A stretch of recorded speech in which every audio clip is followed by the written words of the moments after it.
Hey, how are you? My name's Jeremy. I'm going to be reading from this Leadership Theory and Practice book by Northouse. I'm on Chapter 6, The Path Goal Theory. This will be page 125, Criticisms. Alright?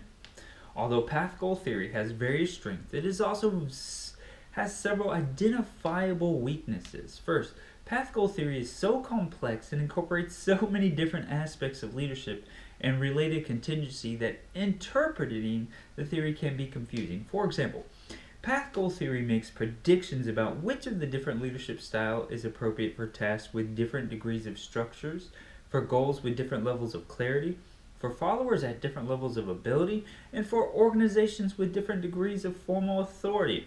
To say the least, it is a daunting task to incorporate all of these factors simultaneously into one selection of a preferred leadership style. Because the scope of path goal theory is so broad and encompasses so many different interrelated sets of assumptions, it is difficult to use this theory fully in trying to improve the leadership process in a given organizational context.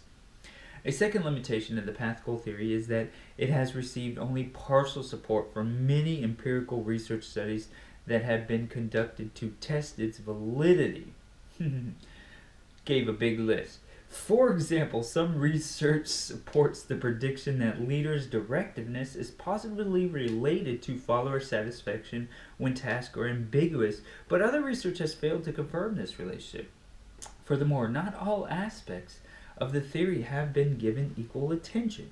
A great deal of research has been designed to study directive and supportive leadership, but fewer studies address the other articulator leadership behaviors.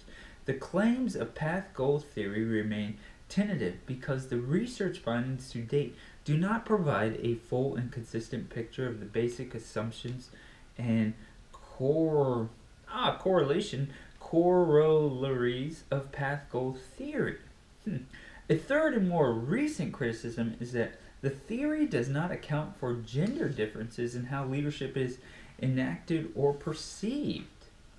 Research has been done on the impact of gender or on directive, supportive, and participative leadership, but has not been integrated into path goal theory. Relatedly, path goal theory presumes that leaders possess the advanced communication skills necessary to swiftly jockey between the various leadership behaviors to effectively interact with followers in all given situations. As such, others, Coate in 2017, have criticized the theory for relying on leader behaviors as the primary means to motivate followers. Another criticism of path goal theory is that it fails to explain adequately the relationship between leadership behavior and the follower motivation. Path goal theory is unique in that it incorporates the tenets of expectancy theory, however, it does not go far enough in explicating how leadership is related to these tenets. The principles of expectancy theory suggest that followers will be motivated if they feel confident and trust their efforts will get results.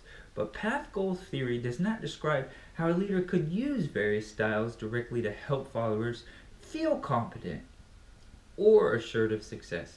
For example, path goal theory does not explain how directive leadership during ambiguous tasks increases follower motivation.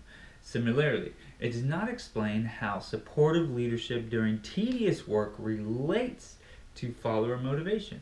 The result is that the practitioner is left with an inadequate understanding on how her or his leadership will affect followers' expectations about their work. A final criticism that could be made of path goal theory concerns a practical outcome of the theory. Path goal theory suggests that it is important for leaders to provide coaching, guidance, and direction for followers, to help followers define and clarify goals, and to help followers around obstacles as they attempt to reach their goals. In effect, this approach treats leadership as one-way event. The leader affects the follower. The potential difficulty in this type of helping leadership is the followers may easily become dependent on the leader to accomplish their work. Path goal theory places a great deal of responsibility on leaders and much less on followers.